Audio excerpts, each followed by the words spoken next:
என்னுடைய தம்பிகளை ஓரளவுக்கு தான் கட்டுப்படுத்த முடியும் என்றும் சட்டத்திற்கு உட்பட்டு நடப்பதாகவும் காவல்துறைக்கு பாமக தலைவர் அன்புமணி ராமதாஸ் எச்சரித்துள்ளார். ஆளும் கட்சியை சார்ந்த சட்டமன்ற உறுப்பினர்கள் அவர் கட்சிக்காரர்கள் இருக்கின்றார்கள்.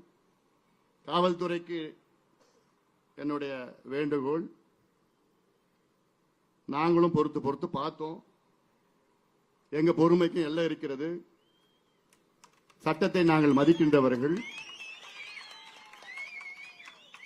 என் தம்பிகளை ஓரளவு கட்டுப்படுத்த முடியும் என்னால.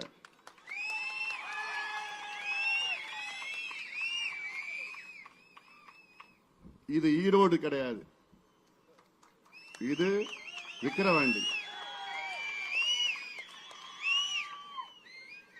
கண் அசைச்சா போதும், சொல்லக்கூட வேண்டாம்.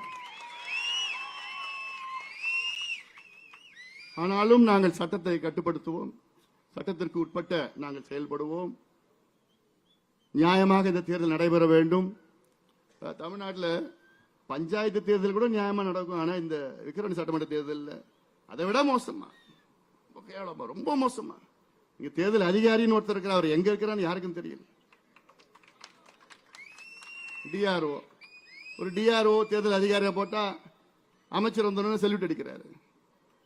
ஏன் எம்எல்ஏ போனாலே செல்யூட் அடிக்கிறாரு. இவர் என்னத்த தேர்தலில் நடத்த முடியும்? நாங்க அன்னைக்கு ஐயா கூட்டத்துக்கு வராரு, ஐயா கூட்டத்துக்கு வந்த சிந்தாமணிக்கு போறாரு. அங்க பார்த்தா திமுக காரங்க 4 மணிக்கு பெண்கள் இங்க வந்தீங்கன்னா உங்களுக்கு எல்லாருக்கும் 2000 ரூபாய் கிடைக்கும். ஐயா கூட்டத்துக்கு யாரும் போக கூடாதான். அங்க போகாம இங்க யாராவது வந்தீங்கன்னா 2000 ரூபாய் பெண்களுக்கு கொடுப்போம்னு இப்படி பணத்தை வைத்து அநியாயம் செய்து கொண்டிருக்கின்றார்கள். நாளைக்கு என்ன செய்வாங்க அதுவும் ஞாபகம் வச்சுக்கோங்க. நாளைக்கு உங்களுடைய பெண் பிள்ளைகளை அடைச்சி வச்சு நீங்க திமுக ஓட்டு போடலன்னா அவங்க பொண்ணு பிள்ளைங்களாம் அடைச்சி வச்சு போய் ஏதாவது செஞ்சிடுவோன்னு மிரட்டுவாங்க. அந்த நிலைக்கும் அடுத்த தேர்தலில் போவாங்க, அது நடக்கும்.